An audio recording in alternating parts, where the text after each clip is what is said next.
So I went out and toured Malibu because I realized we're right about the 6-month anniversary of destruction, and nothing is going on over there.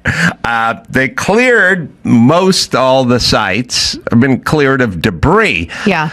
But I don't think there's something I didn't really think about that people need to kind of think about. And I think we married some of the visual stuff to my prediction from my hotel room the morning after. But in Malibu, when you're along PCH, when you're along the ocean. I was there this weekend too. They were. Yep.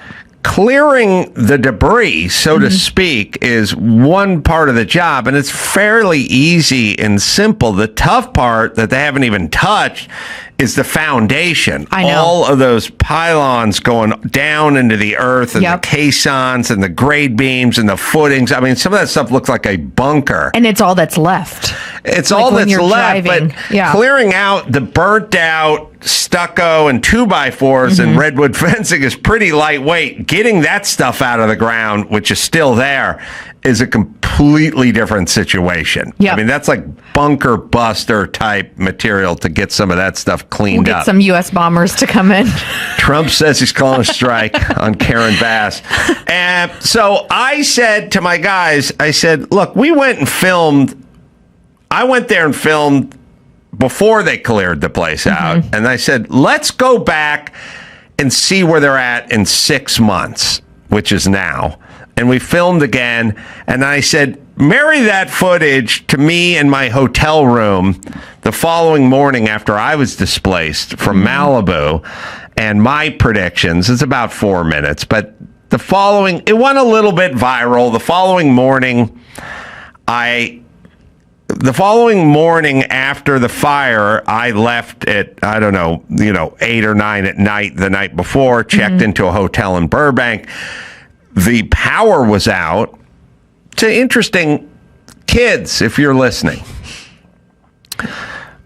I get displaced sort of in the middle of the night and pack up whatever socks and underpants I can put under my arm and go to a bad hotel in Burbank and check in. Because what people that don't live here don't realize is Malibu is like this long stretch along the coast, and there's very few like canyon roads that go through. And other friends that were displaced from Palisades, Altatina, and Malibu, there were no hotels in a certain vicinity. Yeah, and so you're kind of lucky that you could even get one 35 miles away in Burbank. Yeah, and so the following morning, the winds were so gusty that when I woke up the following morning, I was told that the power was out in Burbank, or I should say in Glendale, where my studio is. So now it's the morning after, and there is no power in this building that we broadcast from. So I sort of went, well, just run a best of or something. The power's out. I got displaced. There's no studio. There's a lot going on. And just find me interviewing Bryan Cranston or something. Just play that. People understand. But then I thought, I don't know. It's a little bit of a moment, and I guess people would be listening from parts of the country or the world. Maybe they'd want to know my bird's eye view of what happened since I was there. So that's not a bird's eye view. That's like a in the weeds, I should say, view and like emotional experience. You're right. Sure. You're right. Even though I don't get emotional, but you're right. It's not a bird's eye view. It's it's a boots on the ground kind of view. Yeah. So I think we hit up Dawson and told him get a mic and bring it over and hook it up, and we'll just take a iPhone and put it on a tripod, and I was literally in my hotel room in Burbank. I just pulled the table over and pushed a sofa and got a chair and just sat it down. And I just went on a, solo soliloquy. Probably lasted 45 or 50 minutes. And it ended up going viral just because it was authentic and you could tell I was not in a studio and I was speaking the truth. But anyway, my predictions 6 months ago, which was literally about 10 hours after the fire.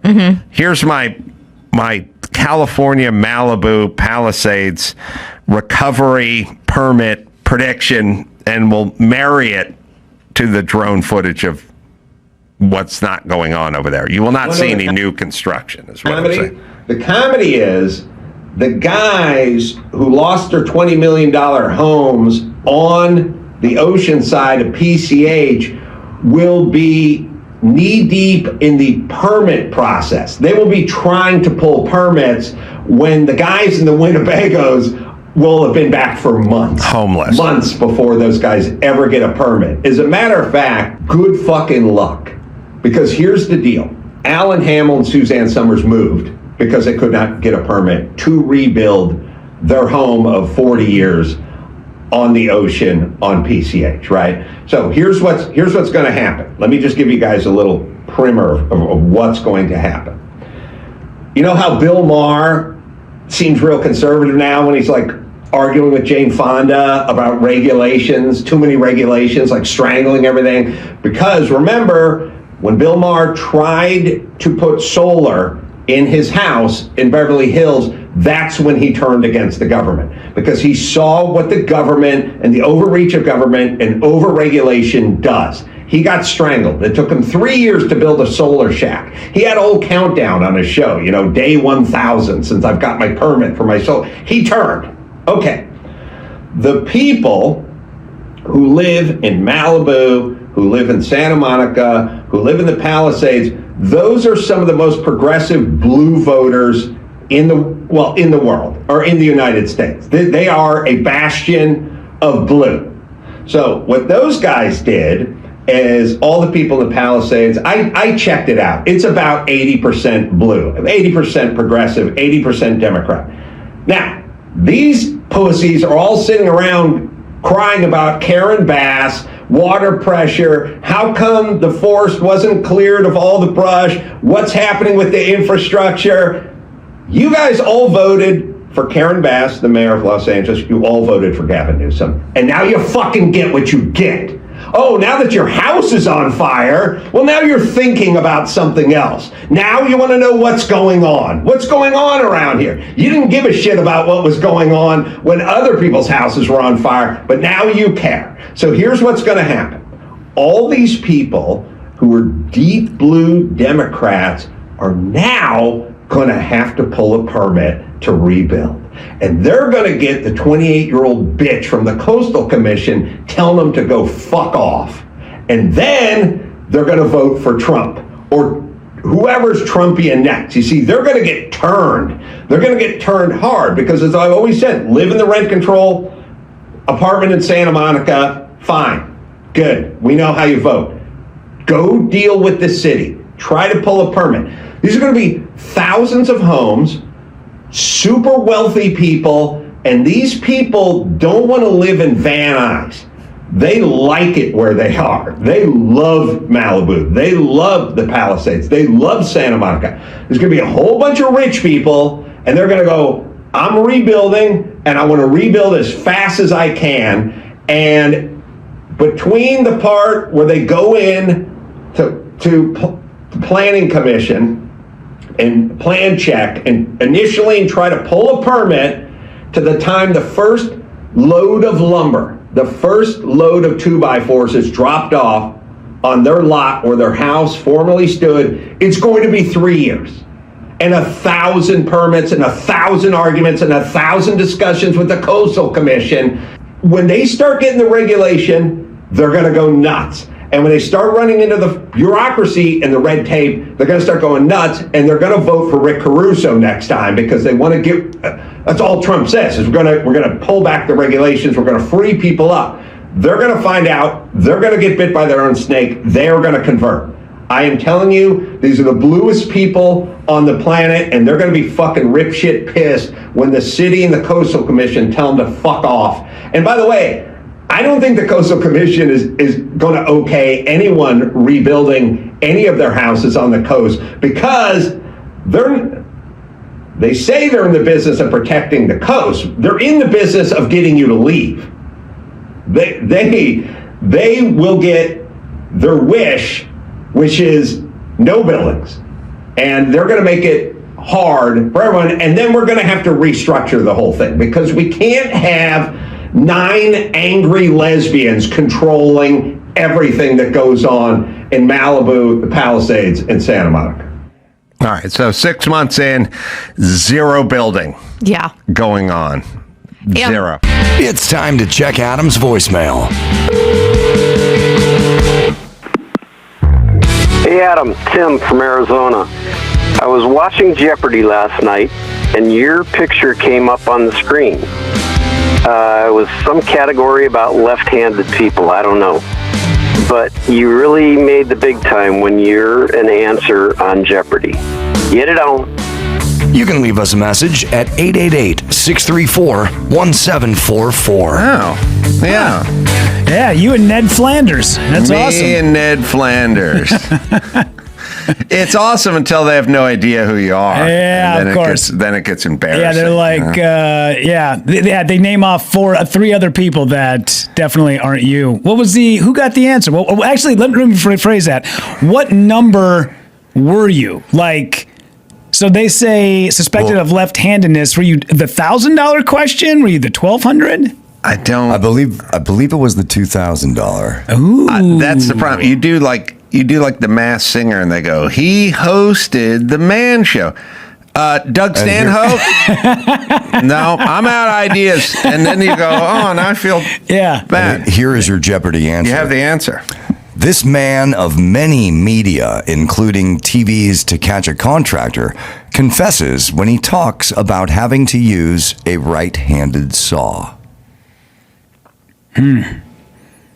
So all they gave you, and that was pretty much the response. Yeah. That was what happened in Jeopardy. They didn't know? Bullshit, really? Well, all they said was catch a contractor, right? Yeah. They had no other shows. Correct. So you would only get, all you would get if you were in the clue department. And by the way, my mom wouldn't have gotten this. Yeah. No way. No. But if you said, I'm sorry. If you said, so you, read it one more time because it's pretty limiting. Stand by, but I guess there is a right-handed and left-handed saw because of the way your grip palms so there is. Definitely. Okay, Well, but in the movie Step Brothers,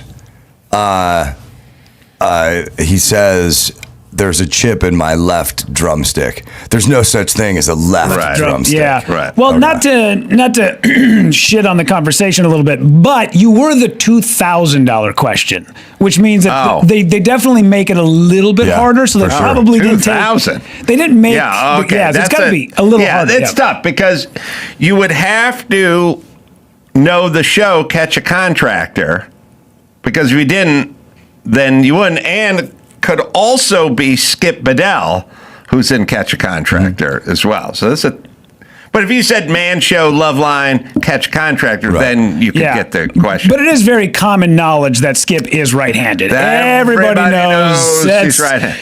It's a tale as old as time. But they don't show. But they're not showing a picture of me, are they? They are. Well, then you should get it. Yes. Yeah. All right, go ahead. Do it. We'll see what happens. Sorry. This man of many media, including TVs to catch a contractor, confesses when he talks about having to use a right-handed saw. Who is Bob Vila? All right. So it's all. Who's Norm Abrams? Who's Skip Bedell? Skip Abrams? I've invented a hybrid of guys who work on houses on TV. Jesus. All right. So no one got the answer. Is that what we figured out? Correct. We need to find that clip somewhere. Damn. Come on, it's a 2000. Jeopardy's a tough one to find online. Merv Griffin would get really mad at us for playing that. Okay. Yeah. All right. Yeah. It's a tough one. Yeah. And they put the picture up there. I wonder who must be some young Indian kid or something. Yeah. Obviously Apparently, there's a Chinese guy on Jeopardy right now who is just killing. He's got I think he's on like 17, 18, 19 times. He's the new guy. Completely crushing it, but he didn't get this one. So they must go full screen with that picture too. Of course, they can't yeah. just superimpose it over the board. Well, it usually zooms out from the square, like 2000, and it goes zzz, and it zooms out and then it covers the screen. Well, right back down to earth. Yeah. They didn't get me. The Chinese guy did not get me, neither. Damn. All right. What do we got? All right, let's do some news. Congressman Eric Swalwell's run for governor of California has come to a screeching halt amid allegations of sexual assault. Swalwell made the announcement on X, writing, "I'm suspending my campaign for governor. To my family, staff, friends, and supporters, I am deeply sorry for mistakes and judgment I've made in the past. I will fight the serious, false allegations that have been made, but that's my fight, not a campaign's." Now, I know this is super unpopular, but I would take a rapist who was super competent at running California versus a non-rapist who's running California into the ground. And then people go, "Oh, Adam, that's such a horrible thought." And it's like, well, first off, most men who've been around and are in positions of power have something in their rearview mirror that might fall under the heading of this. A little strong arming of an assistant or at a cocktail party or a Christmas party or something like that. That's number one. But number two, like if you went, this guy's credibly accused of rape, you go, all right, how many people are we talking about here? We're talking about 3 people. Okay. Are they alive? Oh, yeah. They went out, they drank. She woke up in the bed. She didn't know how she got there. She had sex with him, but she was too drunk to consent. Okay. But if that guy was wildly competent and super impactful, think about crime, think about homeless deaths, think about all the death and destruction that happens on a fucking daily basis in this state. I mean, think about if that same guy was super competent with crime, then he would prevent a whole bunch of fucking deaths because of all the gangbangers and all the catch and release and all. I mean, all right, so that guy did that. So Abigail Spanberger in Virginia didn't rape anybody, but she won't hand over murderers to ICE, and she won't deport people. She runs a fucking sanctuary city, or California's a sanctuary state, right? So you got some fucking gangbanger, and you don't hand him over to ICE, and then you let him out, and then he stabs your daughter on a train. Well, what would you rather for your daughter? Getting drunk and getting raped by Swalwell, or getting the life taken out of her on a fucking train because these fucking incompetent governors run these cities this way? So fuck you. I'll take a guy. Now, Swalwell is not only doing whatever he's doing with his lady stuff that you guys make a big deal of. How about the fact that he's an incompetent dope who lies on TV every fucking day and would take the state further down the fucking road to ruin? He would do what Gavin Newsom is doing and finish the job, meaning finish the state. And no one has any problem with that. I got a problem with that. This part, he can fucking figure that out with his God and his wife and whoever. He's going to get sued, and then he's going to have to compensate these people. Meanwhile, 7 homeless people just fucking died in the street. This just in, you just recorded a new campaign ad for the relaunch of Eric Swalwell's 2026 That's right. campaign. Yeah, he's a rapist with an agenda. And that he's like a car in every garage, a chicken in every pot, and my dick in every intern. And a passed out chick in every bed. They see Cesar Chavez him faster than Cesar Chavez. But they had to know everything about this guy forever. And all the people are coming out saying, we've known this for years and years and years. It makes me think of House of Cards, Kevin Spacey, where he would gather flawed politicians, prop them up, and then take them down at the right time that it's good for them. And this is what Nancy Pelosi had this guy They needed to get rid of him. Always a tool. They need to get rid of him because they want to maintain power. And he represented the place where I grew up, so I especially despise the man. Yeah. To go back to what you were saying, once you realize that you can either get along with people and go halfway up the mountain, or you can hate everybody that you work with and get to the top, you'll go, you know what? I can deal with these people to get to the top of the mountain. That is what I want to get. I want to be the most productive and get the best outcome I can, even if I can't stand these people. I would still rather work with them. So now Kamala Harris is possibly tossing her dunce cap into the ring. Please. Because there's some sort of online campaign or something to get her to run. If former Vice President Kamala Harris were to launch a write-in campaign for California governor, what are the chances you would write in Harris for governor? All right, I'm going to show a clip of her because I don't, for first, people are sort of like, well, she was vice president, so this is she was a DEI hire. She's a fucking dope who Biden, because he's Biden's just a coward who just said, I'm going to have a black female vice president. And by the way, she's not even black. I mean, she doesn't even present as black. She presents as Indian much more than she presents as black, but fucking fine. So she's a dope who got sucked into the White House, who did nothing as the border czar, and now she's thinking about gracing us with an appearance in California and continue to fuck up the state with her dumb ass. Listen to me. I'm so tired of everyone with their fucking feelings. She's asked in this clip about the economy, and this is her answer. Now, look, you can say you make all the excuses you want. She wasn't prepared for this, or she didn't know what the question was. I don't give a fuck. She's a politician. She wants to make policy, and she has no fucking thoughts in her head. Yeah. And this is a very basic question. What's going on with the economy? And here's her answer. What else are you going to do to fix this problem with inflation? All right, thank you. Well, let's start with this.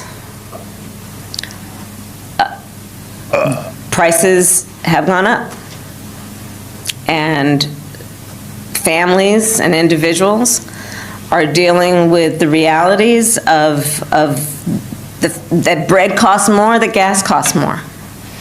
And we have to understand what that means. That's about the cost of living going up. That's about having to stress and stretch limited resources.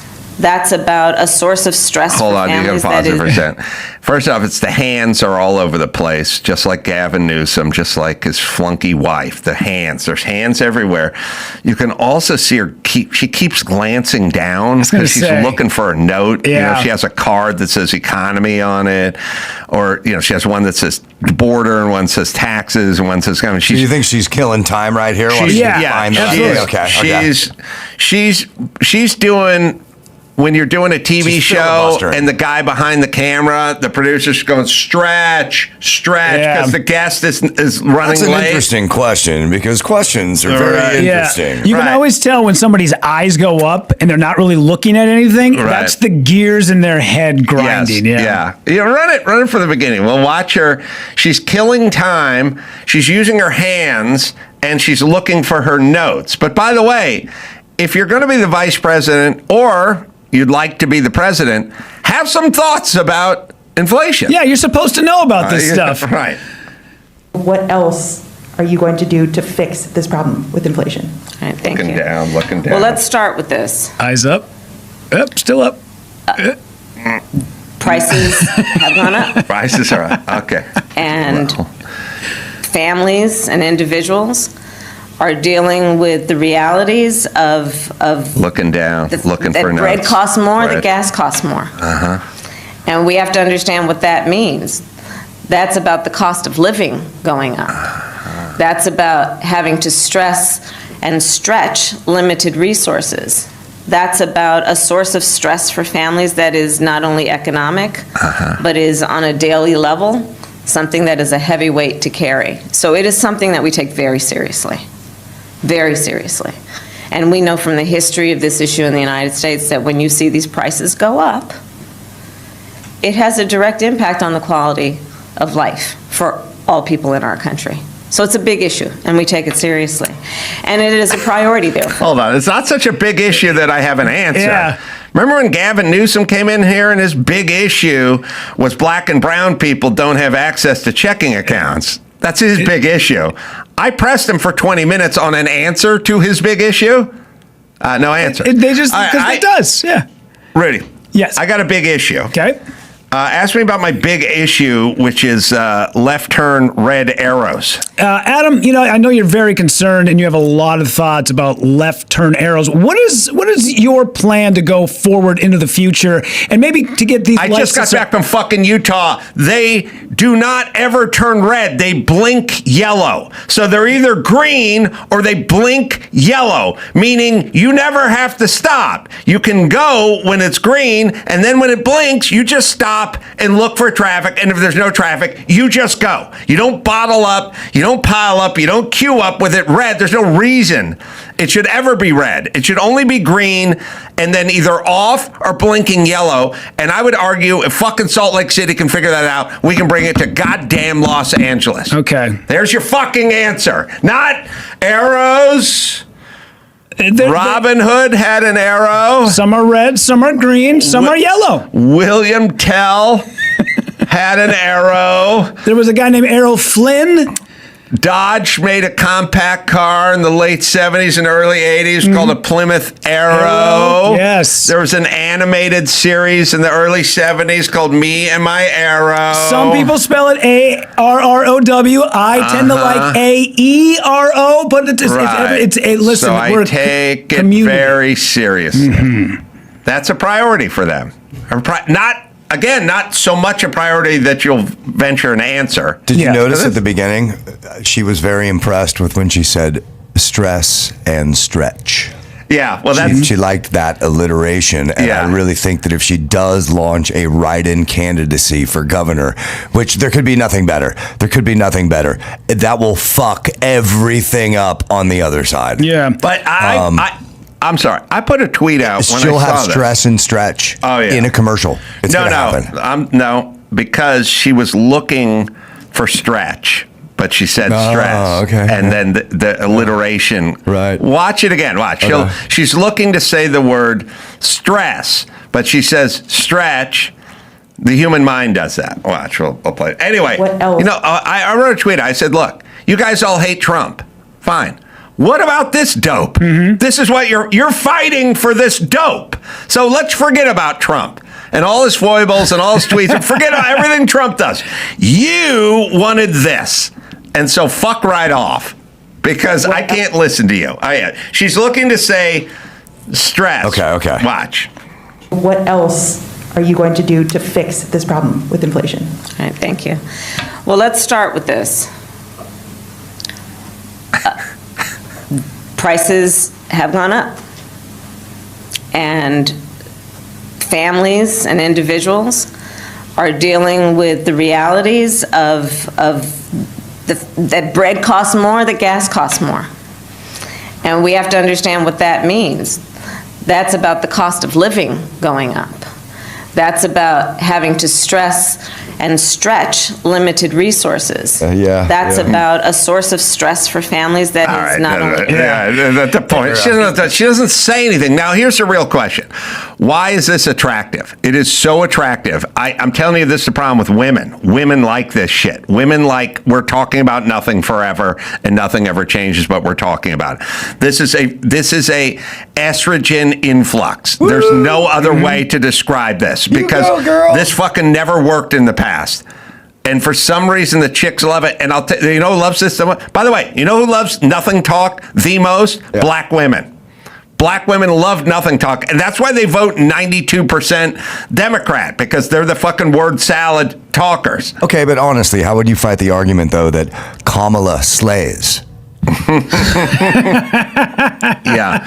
Yeah. She's brat, right? Is she brat or is she slang? Yeah, if that was the David Beckham, Victoria Beckham scene, he would just peek his head in and go, "Be honest," and then it would just boil down to her just going, "I don't know what the fuck I'm talking about." But by the way, the person asking the question has to go, I didn't ask for a description of what inflation was. I asked about how you are going to eradicate it or fight it or bring it down.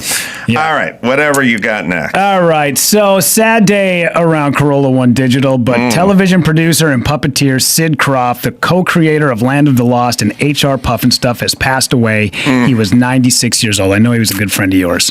Yeah, it was a very sweet soul, interesting guy. It started because I used to make fun of Sid and Marty Krofft constantly because they've created some of the worst art ever created. Yeah, we watched. Wait, Dawson. Yeah. There's a Sid and Marty Krofft section in yes, 50 is. Years Will All Be Chicks, I think, where all I do is attack them. And then Sid, who's a very gentle soul, who started off as a puppeteer, back when that was a job, and was the toast of Paris, and that like opened for Judy Garland and stuff. Like, I mean, look, he's 96, so he's working in the 50s, you know, and even before that, and so he's been there, done that, everyone. And he's just an interesting, eclectic guy. His brother, who he doesn't like, was kind of the businessman douche who was taking all the money. These guys, at some point, were like producing every third show on TV. My argument was Land of the Lost and HR Puffin. It was really... Sigmund and the Sea Monster was probably like the worst TV. Some of the stuff is some of the worst art ever created. Yeah. So then I would attack them. And then at some point, Sid got wind of it. And Sid came in to talk about it. And we had a nice conversation. He's a very gentle soul. It didn't change my opinion on my childhood watching their creations. But it shed a little light on the fact that he was this really creative talent. He was a creator. Like, he created all those puppets and all that world. Like, he was more of an artist than he was a comedian or comedic writer. Sure. Like, I didn't think he was like a skilled writer, but he was a great artist, the creative type. Yeah, it's weird how the scales of justice will go both ways, because you have guys who are very nice and very gentle who make garbage, and you can still look at them as being nice people. And then you have people that are absolute assholes who put out amazing music, movies, comedy, and you can still be able to separate the two. Yes. So this is a stat I wanted you to know. I don't know if you knew this or not. HR Puffin Stuff was the first live-action, life-size puppet program. It defined Saturday morning television for a generation. It debuted September 6, 1969. It ran for 17 episodes, with NBC scheduling it for reruns until 1971 due to its success, which is a weird way to put that. Reruns then ran on ABC off and on from 1971 to 1974. They syndicated this thing from 74 to 78, which means for 9 years, they reran 17 episodes, and that's all they made of an HR Puffin Stuff. Well, basically, TV back then was like somebody giving you a magazine in prison. It was like whatever magazine they had. They had Woman's Journal, and you'd read it 9 times and beat off to it twice. Like, you had no choice. I know you want Sports Illustrated. We don't got that. Sure. We got Good Housekeeping, and you just fucking you couldn't go anywhere. You were trapped. Yep. You have Those were nice words, but here's your F eulogy. Uh-oh. I was on the CBS lot last year, and we were walking to the stage where I was shooting my sitcom. Somebody said, "There's Sid and Marty Krofft's office." Then, with a certain amount of pride, one guy said, "Marty's there. Would you like me to introduce you to him?" I said, "No." He said, "Why not? The guy's a legend." I said, "A legendary hack." The guy stopped walking. He was shocked. He said, do you know how many shows Sid and Marty Krofft got on the air? I said, I know. I watched them all when I was a kid. Far Out Space Nuts, Land of the Lost, Sigmund and the Sea Monsters. Artistically vacant, derivative, hackneyed garbage. Basically a big bowl of styrofoam packing peanuts that came in a brightly colored box with a shitty prize in it. He said, how can you say that? The guy's a pioneer. He's 85 and still at work every day. I said, hard at work doing what? Warming over steaming piles of cat shit like Land of the Lost so that a new generation's IQ can be collectively lowered while this imbecile hammers another check? Then he said, why are you so angry at Sid and Marty Krofft? I said, because idiots like you are trying to turn these guys into deities. They're rich. Isn't that enough? They came around during a time when there was no competition and monopolized Saturday mornings with shows like Sigmund and the Sea Monsters. One of the worst shows, nay, one of the worst creative endeavors ever undertaken. And now they want respect? I'll give you two scenarios. One is they actually thought they were artists and that the shit they were crapping out on every Saturday morning was good, which makes them delusional hacks. Or two, as I suspect, they knew they were providing shit. They knew the checks would clear. They didn't give a fuck, which would make them evil hacks. We'll miss you, Sid. I stand by many of those words. Yeah. Their work was horrific, but he was a gentle, kind guy who had a wonderful imagination. I went to his house. Yeah, cooked you dinner, cooked me dinner. It was awesome. He had a whole big tree house. He lived in the hills. He loved it. So, Sid, you're a gentle soul. You lived a life, man. I mean, the guy's worked for 75 years, and he'll be missed. Yeah. All right. What else we got? Let's do this one real quick because it's a fun video to watch, and I want to get your thoughts on it. Sabrina Carpenter was put on blast by some fans for giving her honest reaction to a Coachella fan that she heard yodeling over her performance at Coachella this weekend. Here's the video.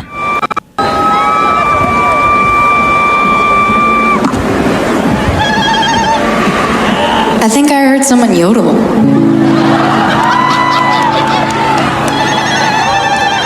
Is that what you're doing? I don't like it. It's my culture. That's your culture, is yodeling? All right, shut up, we're bitch. good here. I don't give a fuck about your culture. Yeah, so- buy a fucking ticket and shut up and let the bitch play her keyboard. Yeah. Did you notice the stage and all this stuff that's on it, like microphones and instruments? Yeah. Well, she's being called shut up. Islamophobic because this is called Zaruta. It is a form of celebration where she yells "my culture." The problem is if there was like some Christian dude in the back with like a set of lederhosen on, and then that dude was out there, they'd go, "Hey, shut the fuck up and get to the back of the crowd. Stop interrupting." Don't you notice she's at it's not like the crowd, there's a whole band. It's her at a piano having a nice somber moment. Can you just shut your mouth and not be an asshole? Yes. And also, no one gives a fuck about your culture. Shut up. Yeah. Listen, I am so this between Islam and the LGBT or the trans, I've got an impacted ass full of all you. I don't shut the fuck up. I don't need to think about you every 10 minutes. And if you want to be offended, go back to your shithole country and be offended there where you'll be beheaded. Yeah. Thank you very much. Carolla out. All right. This weekend, Desert Ridge Improv. Rudy's going to be there. Yeah. Friday, Saturday, and Sunday. Early show Friday is sold out. We probably should have checked, but we don't. That's the way we roll. But there's tickets to all the other ones. I should talk to someone about checking that online thing, shouldn't I? Yeah. Hey, I'm going to put this one on you for not having that conversation with people, Adam. I'm going to remind me to bring that up. You can go to adamcarolla.com for all the live shows. John Christ, you can go John Christ Comedy. Rudy, what's your website? Yeah, rudypavichcomedy.com. So, till next time, it's Adam Carolla for Rudy Pavich and John Christ saying mahalo. Thanks for tuning into the Adam Carolla Show. You can watch the full show on YouTube. Just search Adam Carolla Show and hit subscribe so you never miss an episode. You can also get the podcast wherever you like to listen. And for extra content, ad-free episodes, and more, you can head over to our Substack and sign up today. What is the mystique about beating the other guy, about winning? Whatever it is, it's a mystique that's held in high reverence by people in racing. March 22nd, join the Adam Carolla Show for a live podcast celebrating the legendary racing legacy of Paul Newman. You can drive hard, and you're not going to win any races. The only way that you're ever going to win a race is just to be right on the edge of it all the time. Come see Adam Carolla's collection of Paul Newman's championship-winning race cars, authentic race memorabilia, special guest interviews, and an audience Q&A. If you see anything, kid, you let us know. Sunday, March 22nd at 1 p.m. at the Jordan Family Event Center in Orange County. If they put you on the spot, we got to fold the con. VIP packages are available with early access, meet and greet, and premium seating. Take it easy, kid. We're not going to lose him now. We had him 10 years ago when he decided to be somebody. The Adam Carolla Show celebrates the Paul Newman Race Car Collection. Yeah, fine. Sunday, March 22nd at the Jordan Family Event Center. Get your tickets now at adamcarolla.com. Yeah, get it on. Got to get it on. No choice. We're going to mandate you get it on now. Lots to get into. Alicia Krause here. She's got a lot of news. I got a lot of stuff to get into. First, sad news. Phil, my dog, has left us. Oh. Yeah, he was a good dude. He was. There's a picture we'll put up at adamcarolla.com that sort of illustrates Phil. I think, a dog, a person, a life sometimes can be sort of summed up in one shot. And there's this great old picture when me and Dr. Drew were in here some years ago. And Phil was in here hanging out with us because Phil was very social. He liked to be around people. I mean, everyone, heaps praise on their dog, and, they should. But Phil never growled, never barked. He never snapped at anybody. He never nipped. He never bit anyone. He would sit there. He was very chillax. There's a vid somewhere on that computer. God knows if it's listed, but I was at my house a long time ago, and we were cutting concrete. We were at a concrete saw out. We're cutting a slab. Phil was outside napping next to the machine that was cutting the concrete. And the guy was going next to Phil, and Phil was just laying there. So he was detuned. He was chillaxed to the max. And the picture we were looking at, which is Phil. So Phil came in here with me and Drew one day, and he was hanging around with me and Drew. And at some point, he got that we were talking to people in the booth. And Phil, and by the way, the window, it's a picture of Phil up on his hind legs. He's got two giant paws sitting on top of the windowsill, and he's looking up, but the window's 4 feet off the ground. Yeah. And Phil's nature was, he was cool hanging around with us, but he also knew there was something going on in the booth. Friends? Yeah, maybe with food. And he wanted to go check out what was going on in the booth. Now, no one was hanging out any jerky treats or even saying his name. He just gleaned, even though he's walking around here, he's only 2 foot tall when he's walking around, he still knew there was something cooking behind this glass in the booth, and he just wanted to check it out. And whoever was in there was smart enough to just grab a quick shot of him while he was checking out who was in the booth. Because his thing is he just wanted to say hi. Anyone who came around, he wanted to say hi. But there's lots of good stuff about Phil. Phil was big with a big box head. He was like 110-pound lab. I'm assuming I was going to say black lab. Big black lab. Yeah. And all I wanted when I was a kid was a big dog. I just wanted a big dog. A decent sandwich and a big dog. I'm going to add that to my list because I tell people all the time I was a dog, a basketball hoop, and a sandwich away from a decent childhood, like a fair to midland childhood. Because if I had a basketball hoop, I'd just be in the driveway all day alone, just shooting baskets. Maybe make a friend, because they would come over and shoot a hoop with you. I had friends, but I have to go to their house. Yeah. all the time. And if I had my dog and I got to go shoot hoops, and then when I got tired or hungry, I'd come in and eat a sandwich. That's about all I needed. But I was kind of 0 for 3 in that department. So that was another picture of Phil getting up there. Aww. Oh, this is Phil. I took Phil for a walk through the neighborhood, and there were horses, and Phil wanted to say hi to the horse, which is weird because Phil also had no fear. There's a couple dogs in the neighborhood that would go completely insane when Phil walked by. They were growling. There were big dogs. There was a big, I think it was a Great Dane, a couple. They had these 2 big Great Danes, and they would go berserk.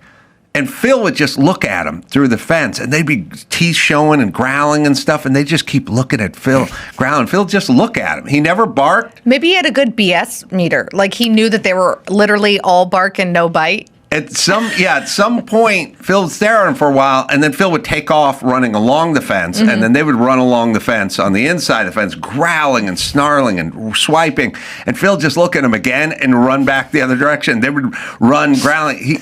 He kind of thought it was a game. The weirdest thing I ever saw him do is he was standing in front of these Great Danes, these 2 that were going nuts inside this gate. And Phil looked at him, and he jumped up, and he did a complete barrel roll in the air and just landed back on his feet. And he's like, all right, let's party. Let's party. And these things were like, I'm going to kill you. And so when I was walking Phil, he came upon a horse, and he wanted to say hi to the horse. So he just kind of went through life like a big oaf who was a gentle giant who wasn't really scared of anything because he thought everyone wanted to make friends and hang out. And he just did whatever he wanted. We'd get a call from the neighbor, and the neighbor would be like, oh, this is another great shot of Phil. Phil, when I'd take him through a walk through the neighborhood, there was a big church, and it had a fountain. And Phil would get hot on these walks and decide to take a dip in the fountain.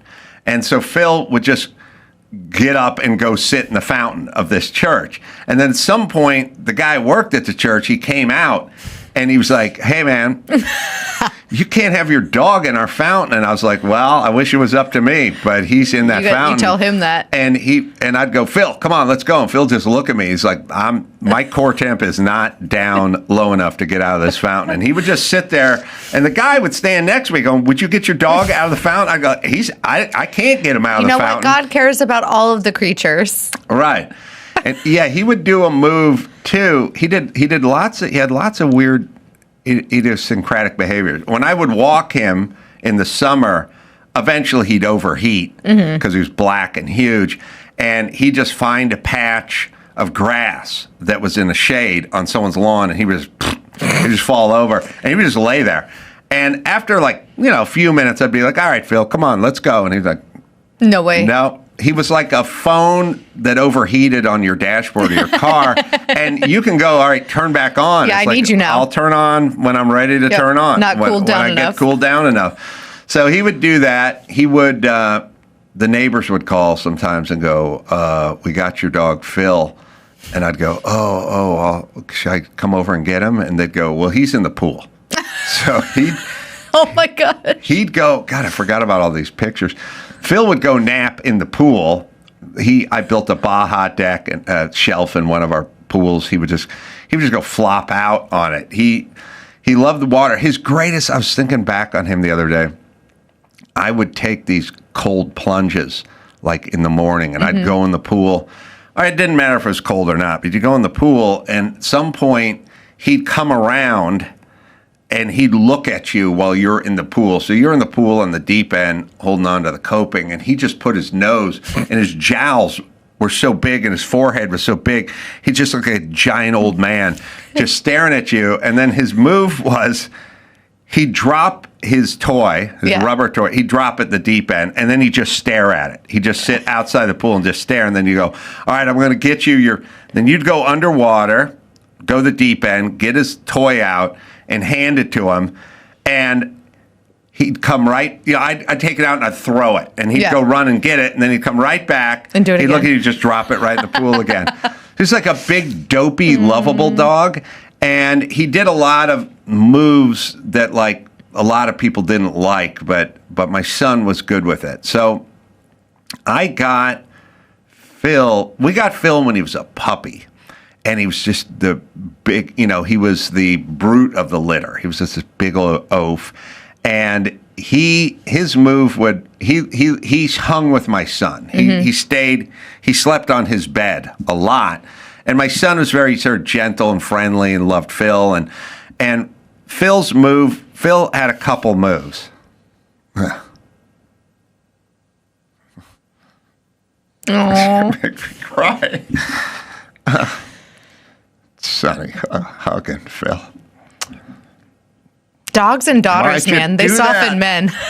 Why'd you do that to me, Andrew? I wasn't expecting Phil and Sonny hugging on the bed, but Phil would go in, he'd lay down long ways. Sorry. He made me cry. He'd lay down, he'd take up the whole bed, and then at some point in the middle of the night, he'd push Sonny off the edge of the off the edge of the bed.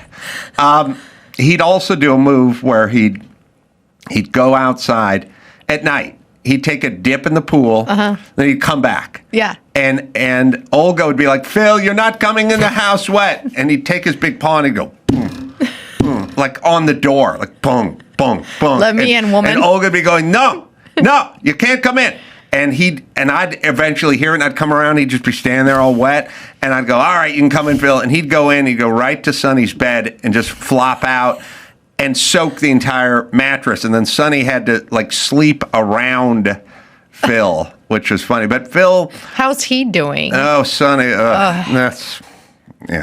that's hard. Having a dog, like, and being a kid and like losing, it's like losing a first love, right? Yeah, it was really Sonny that he was upset. Yeah. So Phil also got trapped under one of my race cars once. He went along the back of the car, which is higher, moved his way toward the front, And then couldn't get out. wedged himself underneath the car. Did you have to like crank it up? Yeah, to jack up the car to get Phil out from under the race car. So yeah, Phil had a lot of dopey moments, but he was super lovable.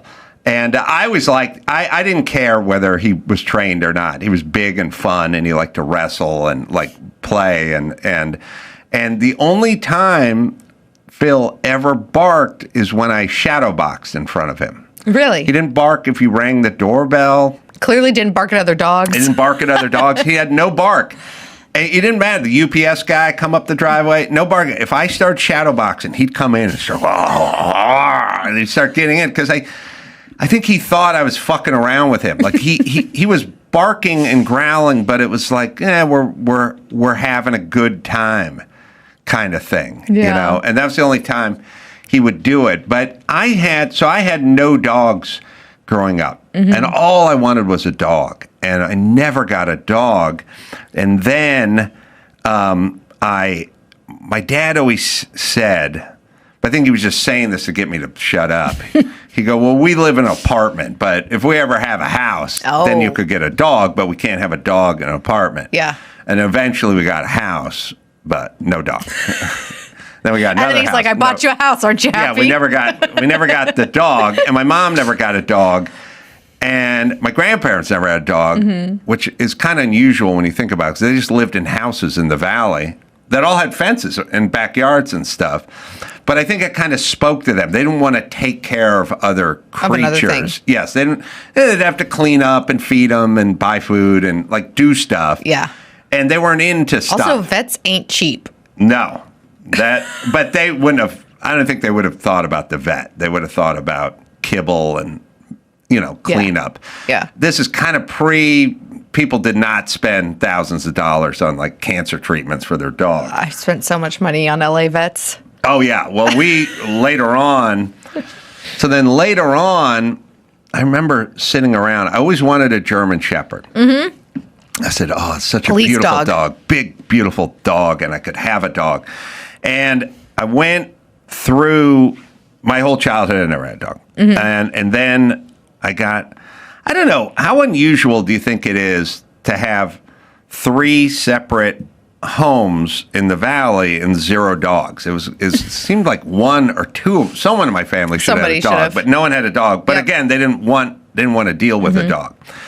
And it's kind of weird. It's like, yeah, dog's a pain in the ass, but it brings a lot of joy. And I think their thing was like, yeah, well, what's joy? All we see is kibble and dog shit, you know?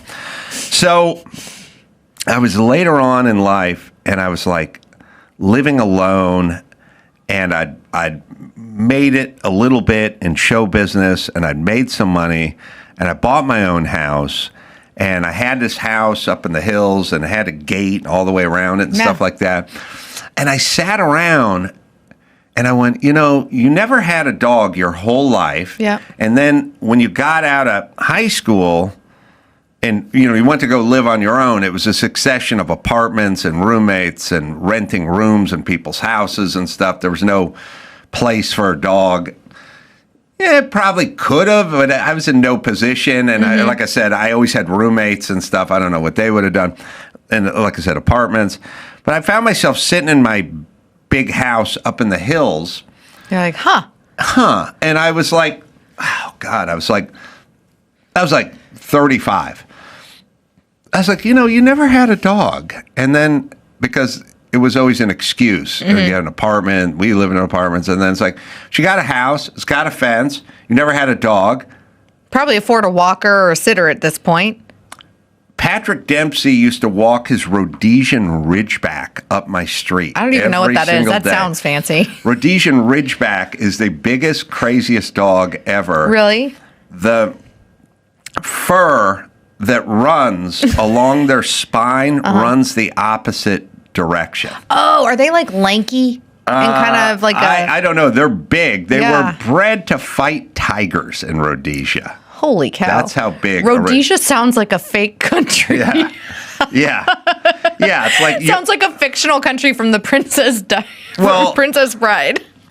Wakanda's the black place, and like Rhodesia's like the Mexican fantasy land. There's churros growing from every tree. There's taco trucks taking the kids to school. And dogs to fight tigers. Dogs to fight tigers. Cockfights in every corner. It's Rhodesia, Valhalla for Mexicans. So he could have walked it, but I sat there and went, you know what? I need a dog. I was like, I deserve a dog. I've earned a dog. And I found, or somebody found, a breeder that did puppies. Oh, you know you're going to get hate in the comments for that. German Shepherd puppy. And I got a German Shepherd puppy. And I named the dog after my dead grandpa, Laszlo. But it was good because it was a German Shepherd, and Laszlo sounds a little European. I find people who name pets after humans so fascinating. Like clearly Laszlo, Phil. Well, actually, I should cure it. I should amend it. Everyone called my grandfather Lotzi. Oh. And Lotzi was a good name for a German Shepherd puppy. So I got this German Shepherd puppy. It was a royal pain in the ass, but I dealt with it. And then at one point, the dog got to like 8 months and was time to go to the vet to be neutered. Died. I know. And like, so was it a corrupt breeder, or did the vet kill it? The thing about the vets is, does anyone really know like what the hell? Oh, my husband doesn't trust them. I don't either. Oh man, you got more pictures of Phil, but it's gonna make me sad if you show me more pictures of Phil. I think the guys are like just enjoying you being emotional today. It's Phil. It's my son. He loved Phil so much. He was so broken up. Crying on the phone yesterday. I was like, somehow that. But anyway, my whole montage to Phil. Though, like I said, there is Phil with a sombrero on. At a job site? That looks like a construction site. Yeah, there is that somewhere in that computer, probably mislabeled. There's Phil laying around a construction site while they're actually building. Oh, there's him with Sonny again. I think now that's Phil taking up the entire bed. Essentially, is what Phil did. I think he's in my daughter's room back then. Yeah, he was great, fun. No training, but like good hang, and it like had a personality. Wasn't dumb. Drew used to come in here and get him sitting. laying down. Yeah. All he took was one little jerky treat, and Drew, being Drew, going, sit, Phil. And so he'd sit down, like lay down. I'm like, oh, I knew he could do it. He just wouldn't do it for you. He never wanted to do it. Bet you he would have gotten out of that fountain for Drew too. So then what happens is Lotzie dies, and then I'm like, I guess me and dogs were like never in the equation. Aww. And so then I went a long time with no dog, and then a family dog on my wife's side showed up as an adult dog. Labrador, female lab, Molly, good dog, but like skinny with a little head, not the big brute that Phil would be. And then Molly died, but we had Molly for a while, and that was fine. And I love Molly. And then Molly passed on, and then it was another dog, and then I was like, you kids need kids should have a dog growing up. And for some reason, just from my childhood, I was like, I want a big dog. I want that big dog laying on my son's bed, my son, laying next to it. I don't You want to tell your son to go pick up the shit in the backyard? Dog. No, they never did that. What? No one did that. No one did everything. Oh, well, now there's Phil laying next to two guys that are taking a stump out of a tree. And by the way, it's not like Phil was there and then they took the stump out. These guys were taking a stump out of the tree in the backyard. Two dudes Phil never seen before, and he just walked up to wherever they were and just laid down next to them because he'd prefer to be. He's the foreman. Yeah, next to him. There's something in that same day or whatever, but I was redoing that backyard, and at some point, this was a video. Sorry, Andrew. This is a video of me firing up the wet saw, diamond blade, cutting concrete slab, and Phil just went and laid down next to this machine, which, by the way, is super loud. There's shit spraying all over the place. And he was like, I'm good. So he was a good dude. He was chillax. But most of all, I'm happy my kids had a yeah. Natalia went through a bad phase with Phil because he was smelly and shed and come in and knock stuff over, and she's like, Phil, get out of my room, But Sonny was always like, and then Natalia came around and was able to. Oh, well, we still got. Do we have the Phil video? Aww. Let's see if I can figure this one out. Yeah, we were. I got to rotate it. Hold on. I got to rotate it. We were doing my backyard when I got the house, and there was action out there, and I just walked by the window and saw that these guys were cutting concrete, and I also saw that Phil was laying, I wouldn't say feet away, like sort of inches away, while they cut this stuff. But that's how detuned he was. He was not yappy. He's like, this is my house. Welcome. I'm going to take a nap right here. I wish he had a thought about it. All right, let's see. That's me walking through the house toward the backyard. These guys are cutting concrete with a diamond blade on a wet saw. One guy has a Hudson sprayer, and he's spraying the diamond blade because when you cut with concrete, you have to wet it. So it's called a wet saw. It's a smooth diamond blade. And Phil, who could have easily been in the house laying on a sofa or Sonny's bed or whatever, just thought it'd be this is how loud it is when I open the door. Phil sees me walking out, but he's not interested in the guys cutting the concrete next to him. I don't know. Are there any other dogs that would just lay next to a construction site? Do we think that he might have been deaf at this point? Oh, no, because if he was like 3 rooms over and heard you open a sack of kibble or something, he was moving fast toward you. He was just unfazed by these guys that were operating a diamond blade 3 feet away from him. That's amazing. That is a wiring right there. All right. So anyway, Phil shall be missed. He had a good life. I can't complain. I felt really bad for my son, who was really, Phil's #1 fan, and also like a little bit sensitive. Like he was clearly. My daughter was obviously upset as well, but she's got a little, she's a little more resilient, I guess, as I would say. A little tougher. Well, he and your son clearly had like a special bond. Yeah. I feel like it's like parents aren't supposed to say it, but depending on the time of day, you have a favorite kid. Mm-hmm. Right. And I think that people like pets have a favorite person in the house. And sometimes like I have a girlfriend that just got a dog, like just adopted a dog. And she teases her husband that it's his dog. And he's like, well, it was supposed to be, but he likes you more. Right. Like I remember when my husband and I got engaged and married, we got a little dog. And I was like, Guinness was my dog. And then Guinness liked Eric more. Mm-hmm. And it was like, well, okay, it's his dog now. I think that pets kind of like pick a person. Like they love the whole family, but they have like a person, and it seemed like your son was that with Phil.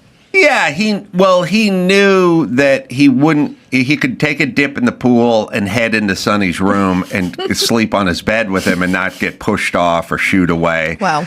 Olga, the nanny, was like a little bit of the enforcer. The thing that was weird is if she was in the kitchen, he would stop right at the border of the hallway in the kitchen. He would never go into the kitchen. He knew better. If I was in the kitchen, he'd come trotting into the kitchen. If Sonny was in the kitchen, he'd come trotting in. He wanted to know what food was going on. If Olga was in there, he didn't get in that kitchen.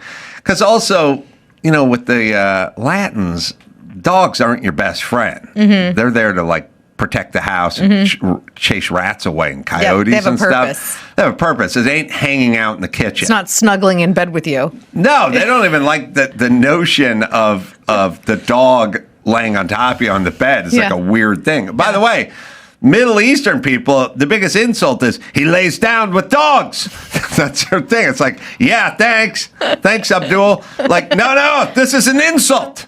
Yeah, let's live with my dog. Yeah, he lays down with dogs. He's a dog. Like they do that thing. And to us Western cultures, like, they're insulting you by saying this guy lays down with dogs, and we're building stairs that we're buying off the QVC that are fully carpeted so we can get our dog up under our bed so we can lay down with our dogs. Yep. All right, so Phil shall be missed. Yeah, R.I.P. to Phil. But like I said, had a good run. We had a good time with him. Lucy. Hey, we all like a little bit of nicotine, right? I know I do. And I like something after a long day's work. It's nice to relax, and that's why I use Lucy. They're 100% pure nicotine that's always tobacco-free. Sometimes I pop one in, one of their 4-milligram mint pouches, and I'll use it while I'm doing my yard work, homework, whatever I'm working on. It just keeps me going. Their Breakers pouches are great too. Each pouch holds a capsule that can be broken open for a little extra flavor. Look, we all need a little treat at the end of the day. And now you can set yourself up with a subscription so they can be shipped right to your door. I love Lucy. You love it too. Am I right, Dawson? Lucy's the only pouch that gives you long-lasting flavor whenever you need it. Get 20% off your first order when you buy online with code ACS. And if you don't want to wait, just head to lucy.co/stores to find Lucy near you and grab it today. And here comes the fine print. Lucy products are only for adults of legal age, and every order is age verified. Warning, this product contains nicotine. Nicotine is an addictive chemical. Fast Growing Trees. Did you know Fast Growing Trees is America's largest and most trusted online nursery? They have thousands of trees and plants and over 2 million happy customers. I know, I'm one of them. They have all the plants your yard needs, grown with care and guaranteed to arrive healthy. I've moved around a lot, and Fast Growing Trees helps me make my dream yard every single time. All you have to do is just click, order, and grow. I recently just ordered some more, and family can't believe how good they look, because they look good because they take care of them. They grow them right. They ship them to you, and you put them in the ground, and you enjoy. No wait, no hassle. It's Fast Growing Trees. Right, Dawson? Right now, they have great deals on spring planting essentials, up to half off on select plants. And listeners to our show get 20% off their first purchase when using the code ADAM at checkout. That's an additional 20% off better plants and better growing at fastgrowingtrees.com using code ADAM at checkout. Fastgrowingtrees.com, code ADAM. Now's the perfect time to plant. Let's grow together. Use ADAM to save today. Offer is valid for a limited time. Terms and conditions may apply. I have a money related dog question for you. So when Mr. Guinness died, I called up a girlfriend of mine who's a farmer outside of Denver, and I was like, yo, I have a pretty big lot. I have a spot I can bury Mr. Guinness. I grew up in the country, like you bury dogs. She told me how to do it, walked me through it. My husband, of course, was out of town. How do you do it? So I wet the soil. You wet the soil? So husband was out of town, waited for the kids to go to bed. She's like, leave the hose on drip for like a while. And we have pretty good soil because we have an old farmhouse. So I think that there were soak the soil. I had to wrap him in an old towel. That's when I brook down and cried because he was all rigged and it was sad. But he was like a little Brussels Griffin, so he was like 12 pounds. And so I wrapped him in an old towel, and then I had an Amazon box because you want to put them in cardboard. And then she told me like how deep to dig because you want it to be deep enough that like raccoons and possums and stuff aren't going to dig them up. Right. And then I had to dig I think 2 feet or more. That was a lot of work. Hole. I got to work out. Yeah. Got some calluses. And then there was something else I had to do. Anyway, and then put the dirt back on. And I think I did put like bricks on it for a little bit just to prevent animals. And then I found out that it's illegal to do that in LA.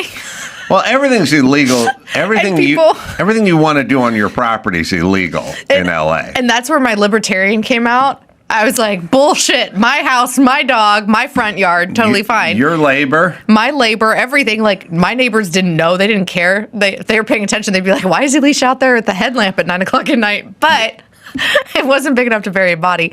But so you know that you're supposed to technically like use a service because he died of natural causes in our driveway, like in his favorite nap spot. Oh, that's good. That's but a good like way when you to go, when you put an animal down, part of the service is they put the animal down and then they like dispose of the body or they cremate it and give you the ashes.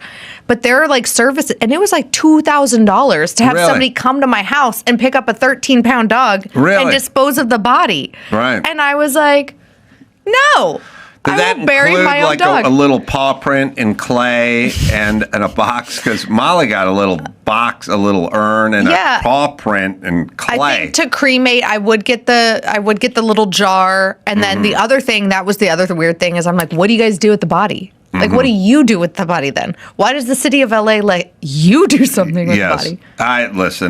The city, first off, I just got back from Texas where you could just do what you wanted. You can all shoot the a time. dog. Yeah. I mean, it's crazy when you get back to California. You're like, God, all the rules. I know.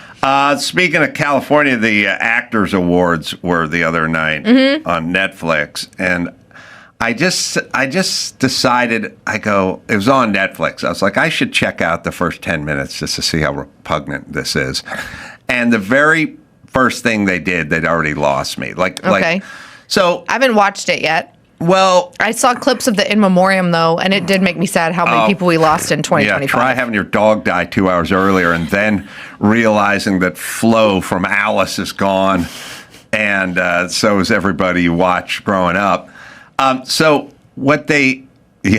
watched that thing the Memoriam too, and I was like, Phil.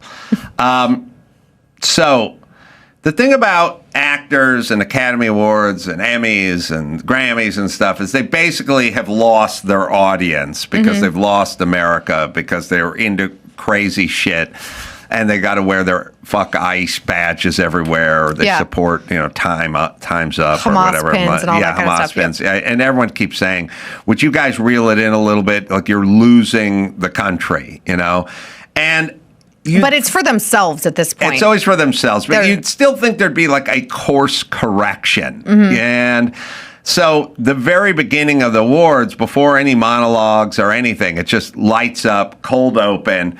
It was actors talking about being an actor. Didn't they do this last year, too? I felt like I've seen this bit before. See it last year, but it starts with Kristen Wiig. And it's a self-important, self-congratulatory. The reason everyone hates actors is they're cold open, which I'm always surprised no producer raises their hand and just goes, let's not do this. Yeah. Like, let's just get some funny comedian to come out and roast the ass. Like, bring back Ricky Gervais. Everyone loved it when Ricky Gervais made fun of us instead of us giving ourselves handies. But all right, here it is. Starts with Kristen Wiig. Oh, hello.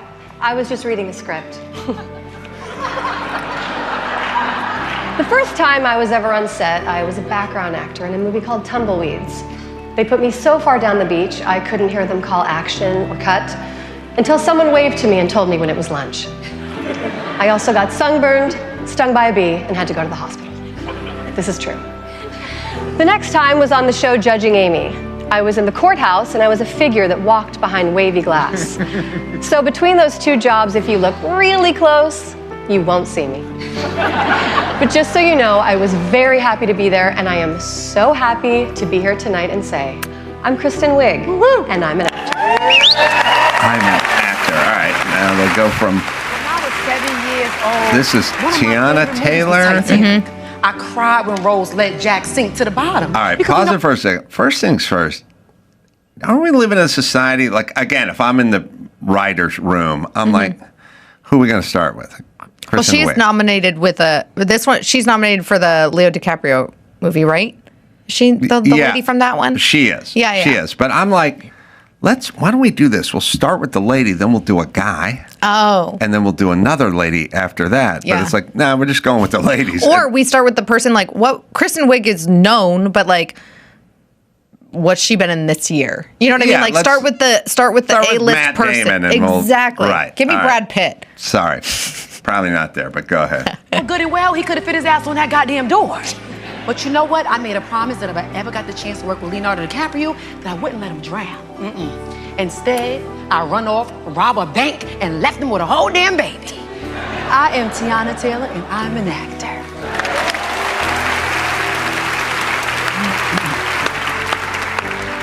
So the grand irony of all right, my Delroy sitting here Lindo. right Now, look. experiencing Again, now we got a black dude, fine.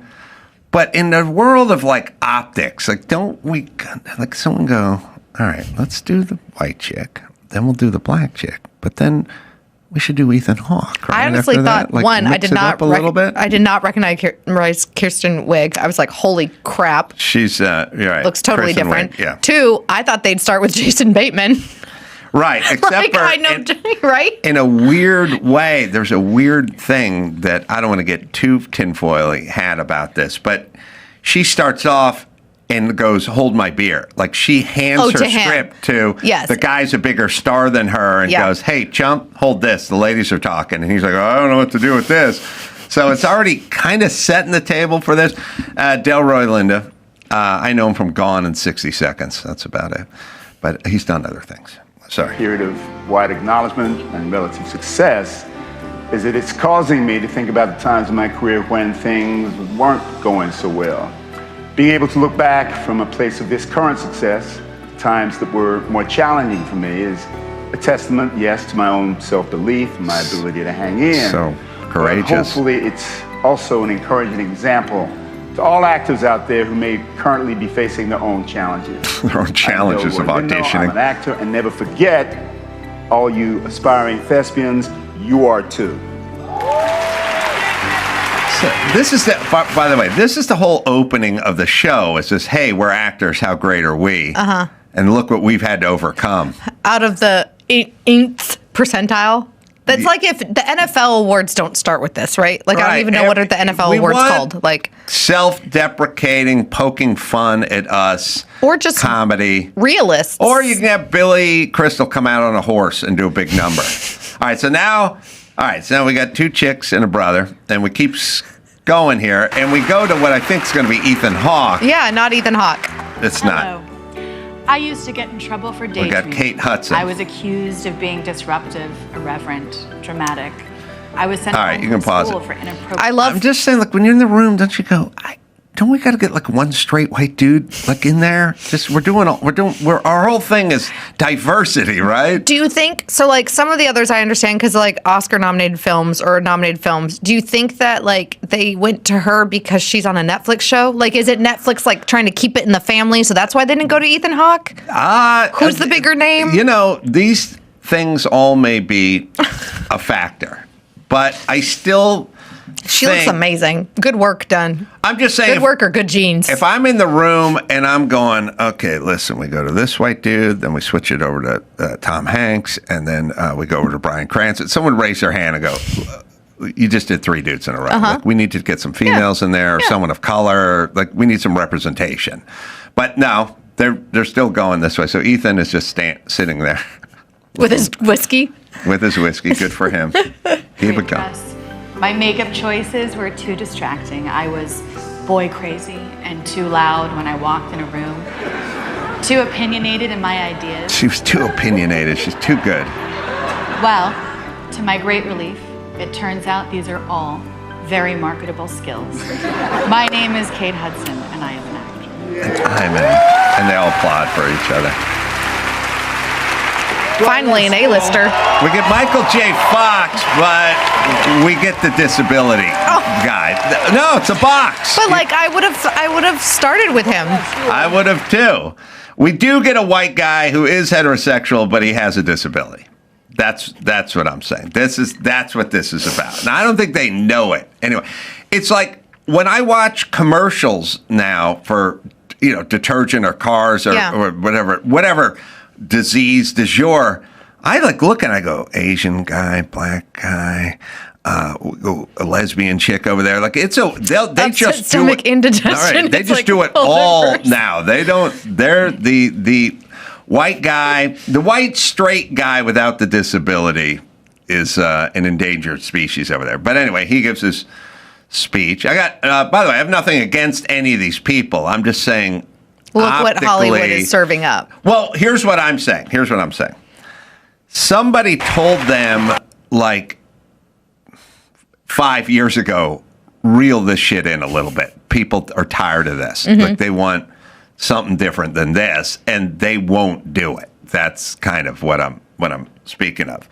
I don't know. We can hear Michael J. I left school and moved from Canada to LA to try to make it as an actor. A teacher of mine told me, Fox, you're not going to be cute forever. I didn't know what to say to that, so I said, maybe just long enough, sir. After a few years of dumpster diving in LA, I ended up on Family Ties, where I received the biggest gift of my career. I met my wife, the actor Tracy Pollan, who played Ellen, my girlfriend. And she gave me 4 gifts. Our kids, Skylar. All right. Now you got to fucking talk about how much you love your fucking kids. All right, we've seen it. See, I liked that one, though, because it seemed the most real. The other ones are like, ew, look at me. I don't buy it. You don't? No.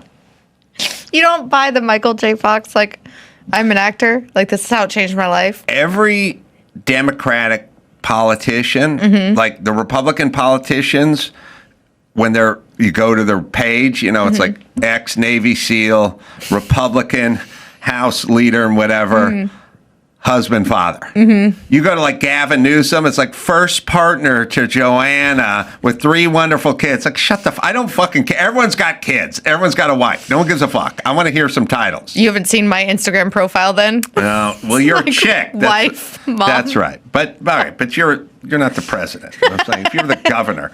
At Marathon gas stations, every stop is the start of fun, like the awesome fuel savings you're going to get with Marathon Rewards. Join Marathon Rewards today and start earning rewards on every gallon of gas. You can redeem rewards at any time, saving up to $1 per gallon. Well, that adds up. And don't forget, Marathon stations are packed with all the conveniences you need to stock up on, to live life on the go. Marathon, where the fun runs on full. Available at participating Marathon locations. Terms and conditions apply. See marathonrewards.com for details. Pluto TV has thousands of free movies and TV shows. I swear. If I'm lying, I'm dying. This is the mindset. Free. This is the mantra. Free. This is the mindset. With movies like Interstellar, Dreamgirls, and Gladiator. Are you not entertained? And TV shows like Survivor, SpongeBob SquarePants, The Fairly Odd Parents, and Ghosts. Pluto TV is always free. Huzzah! Pluto TV. Stream now, pay never. Kim Bright back on, founder, Bright Core Nutrition. She's let's see. As a we can call you a nutritionist, right? Well, I've been helping people with their health for 50 years. So I didn't actually go and study nutrition in college because it didn't provide what I was searching for and looking for. It was very limited. So I don't like to use that name behind because I've studied so many different things. So I've been helping people get well and stay well for 50 years.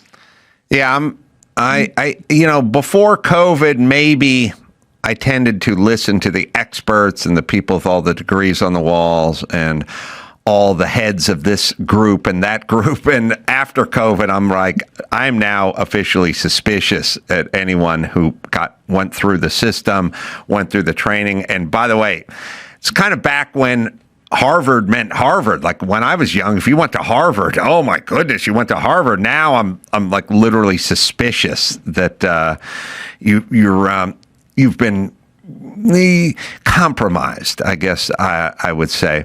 But Kim we were talking off the air about this discovery, this ice cave that's so old, 5,000-year-old. They found a bacteria that's resistant to modern antibiotics. And I'm interested in your take on this because I avoided antibiotics my whole life because I was poor and my family was poor and we didn't have insurance, and I never had insurance, and I just rode stuff out. I'd get strep throat and I'd just ride it out. I'd get anything I got. I just rode it out, and I never took antibiotics.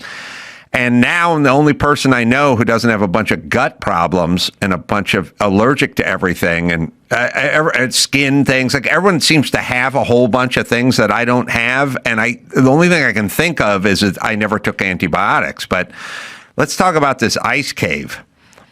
Well, it's interesting because they found this bacteria there, and you're lucky. Thank goodness your family didn't have the money to do that because you fought it off because you had good bacteria in your gut. But this cave, they found this bacteria that's 5,000 years old, and this particular strain resists all the commonly used antibiotics today. There's 10 of them that are being used to treat serious infections. So now they don't act against the serious infections. And this isn't the only thing that our current antibiotics aren't working on, Adam. I mean, there's something called antimicrobial resistance now, AMR, and they're calling this the next pandemic. With estimates ranging from 30 to 100 million deaths, they're saying, by 2050. Now, what happens is the antimicrobial resistance happens when germs like bacteria, viruses, fungi, and even parasites evolve to resist the medicines used to treat them, like this has done in this cave. But, let me read you some of the article titles. I study so many articles and research all day long, but I found this very interesting, these article titles that have come out just in the past week. This one's directly from the World Health Organization.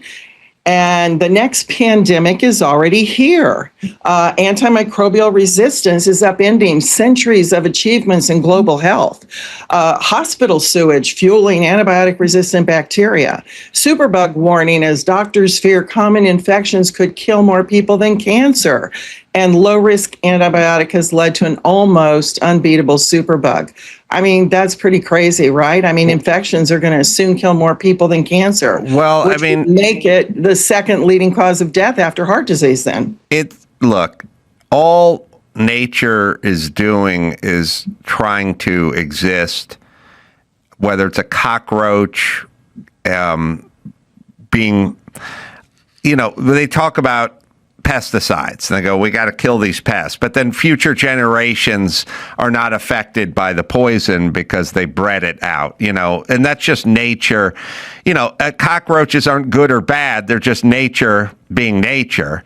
And, nature's sort of like ivy. It just grows on the side of houses. And if you come back in a year, there'll be more of it. And you come back in 5 years, it's going to keep going. It just keeps going. So bacteria is trying to defeat whatever, it's trying to exist, and whatever we throw at it, it'll continue to try to figure out. And it always wins.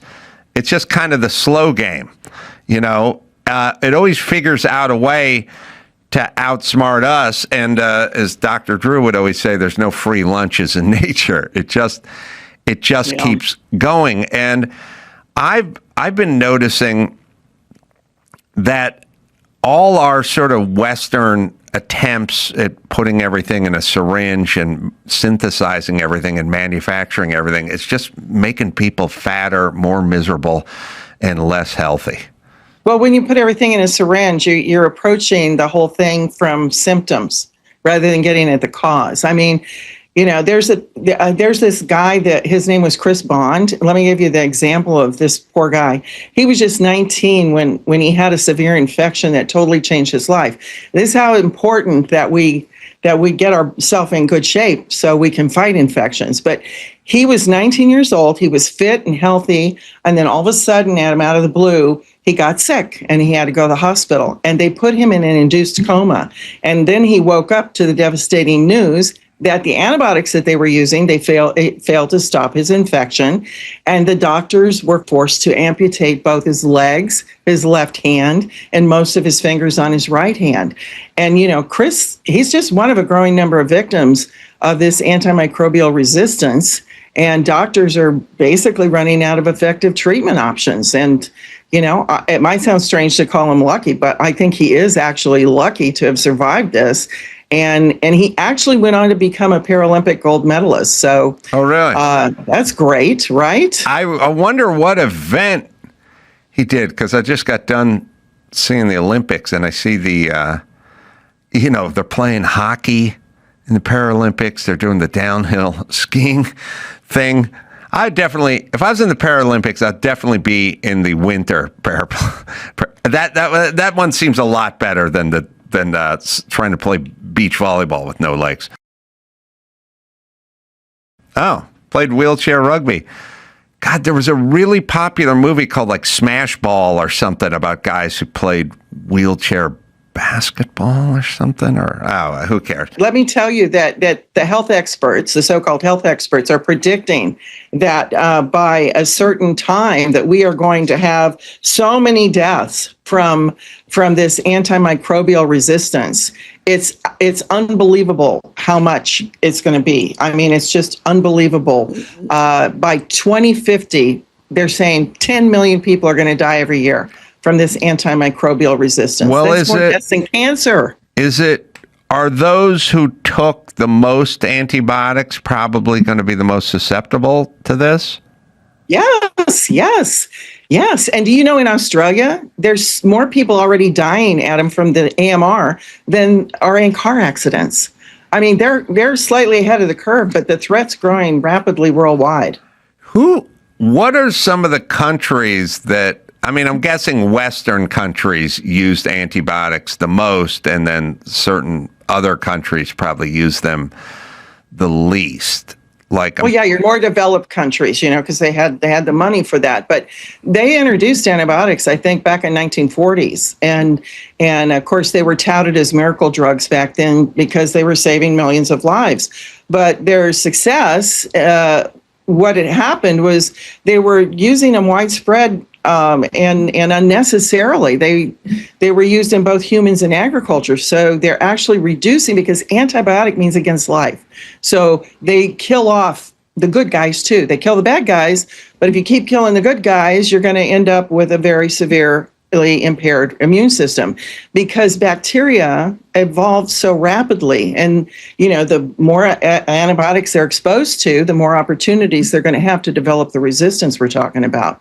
And I think by 1960s, the resistant strains were already emerging. So over the decades, you can see how this is accelerated. And then, of course, you talk about the pharmaceutical companies, which the most important thing to pharmaceutical companies is not keeping us healthy. It's their bottom line.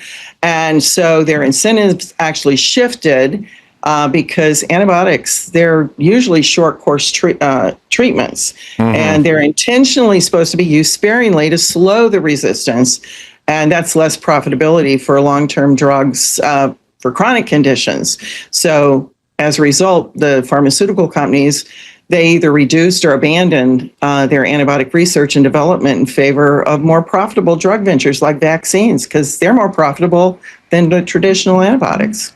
Well, I don't think there's any question that we figured out that the big pharma's in the business of making money the same way big tobacco was in the business of making money, and it behooved them to have their own scientific data on the effects of cigarette smoke, just like now big pharma has their data because they're in the business of making money. So just a side question for someone who's been there and done that for you, not to do with antibiotics, but all of this weight loss stuff, all this Ozempic business, it worries me.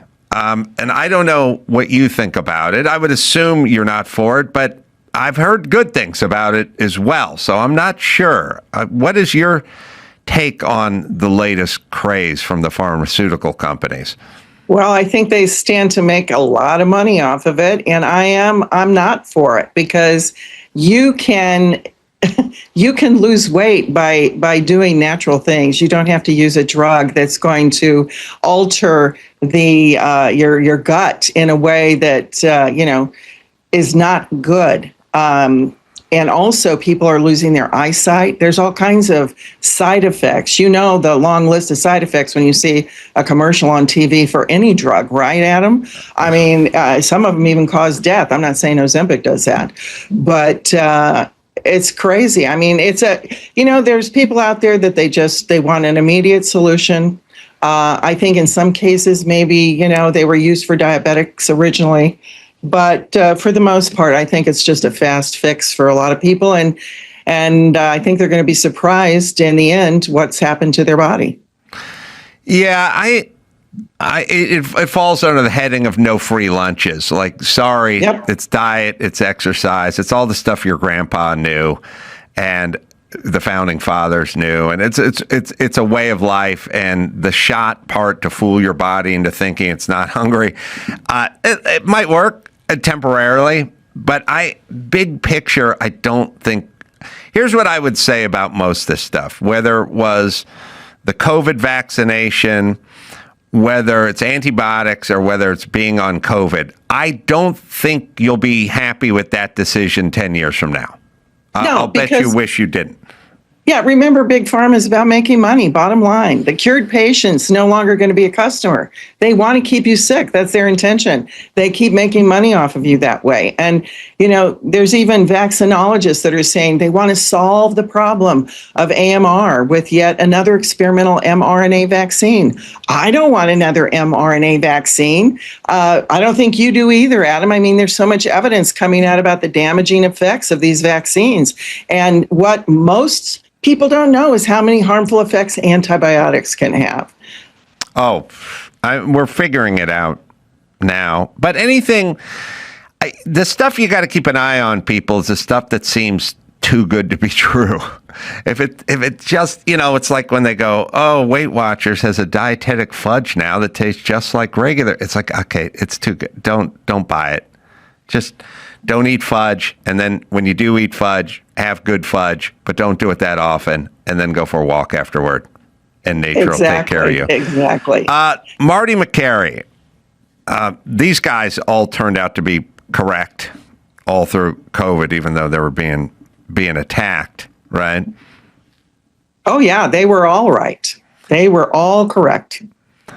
But I know there's a clip of Marty McCary we wanted to look at. The agency, and this is common of regulatory agencies, tend to fall behind and not be able to keep up with the times. I agree. We talked The about that. microbiome is the biggest frontier of medicine that we are not talking about, that we need to talk about.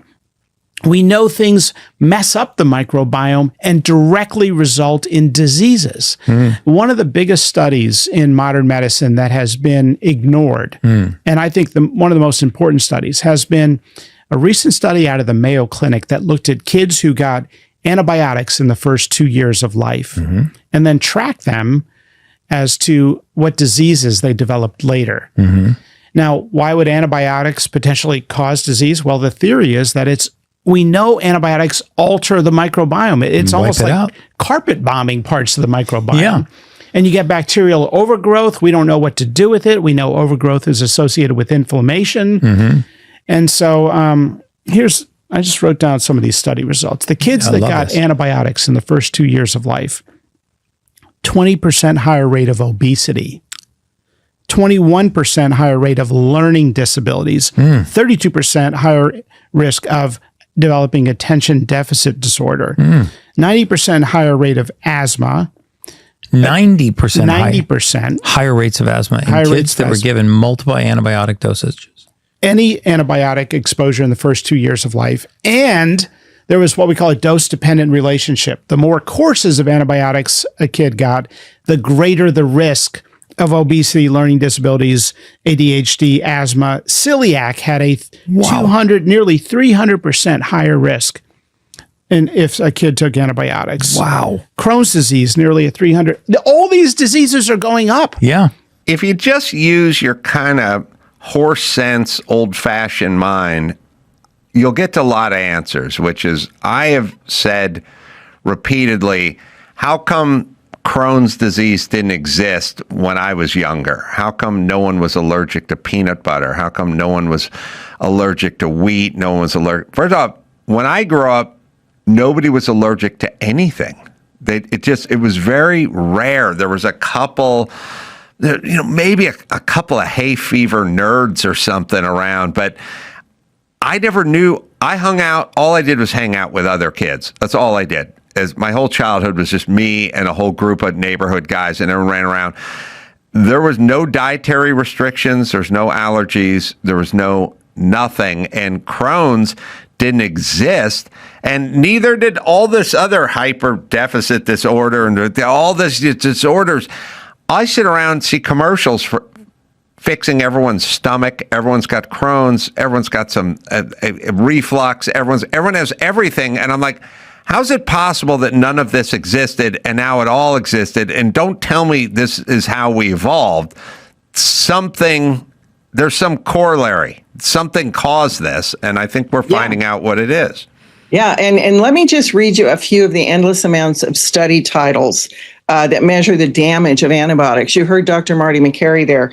I mean, I found this amazing, and this is only a few of what I found, but antibiotic therapy is associated with an increased incidence of cancer. Antibiotic use associated with a multitude of chronic diseases. Higher antibiotic exposure is linked to increased risk of Parkinson's disease. We know that's on a huge rise. Antibiotic exposure linked to increased colon cancer. Antibiotic use and risk of cause-specific mortality. Antibiotics can cause harm to flu patients. Antibiotics in childhood have been linked to increased risk of mental illness. Antibiotics after breast cancer linked to lower survival rates. Antibiotics in older women may increase heart disease risk, and antibiotic use linked to greater risk of heart disease and stroke. That's just a few of the list that I compiled from the use of antibiotics. Yeah, and goes on and on. What all these studies though have in common, Adam, is the damage to the gut microbiome. Yeah, our gut microbiomes directly link to our longevity, our healthy aging, and the risk of chronic disease. Yeah, it's just the amount of people I see now who explain to me what they can't eat versus those people when I was a kid, non-existent. Then no one. You go to a restaurant with 3 or 4 people, there's going to be 3 or 4 people telling you what they can't eat when the waitress is coming by. I know it's upsetting. Yeah, I agree. Upsetting. I'm also. I don't like to go out with people for that reason. I mean, I like to cook at my house, my organic and everything I make. But, I had this story that I just read about a woman named Maria Morea, and she lived to be 117 years old. She was born in 1907. She lived through 2 world wars, the Spanish Civil War, and the rise of the internet. And when she passed away in 2024 at 117, she was the world's oldest verified living person, Adam. I don't think she was, having these problems that we're all talking about right now. But obviously, her life wasn't easy. As a child, she crossed the Atlantic during wartime. She lost hearing in one of her ears after a fall. She lost her father to tuberculosis. And then she later married, raised 3 children, worked as a nurse during the Spanish Civil War. And of course, through all this, she's experienced a tremendous amount of grief and stress and history firsthand, but yet she still stayed engaged with life. And she actually played the piano until she was 108, and she adapted to the new technology despite her hearing loss. But after her death, this gets very interesting here, researchers decided to examine her gut microbiome. And remarkably, it looked unusually youthful. It was balanced, it was resilient, and it was rich in microbial diversity. And of course, she ate a very healthy diet and regularly consumed fermented foods, nothing complicated, but she had these steady habits over decades. And then, when scientists look at other centenarians, the people that live to be over 100, they found a similar pattern. They found greater microbial diversity and more balanced gut ecosystems.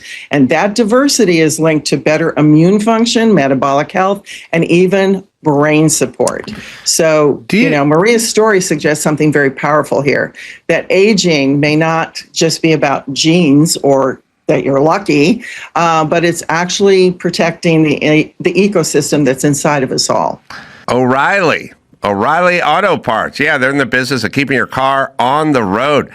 They offer friendly, helpful service and all the knowledge you need.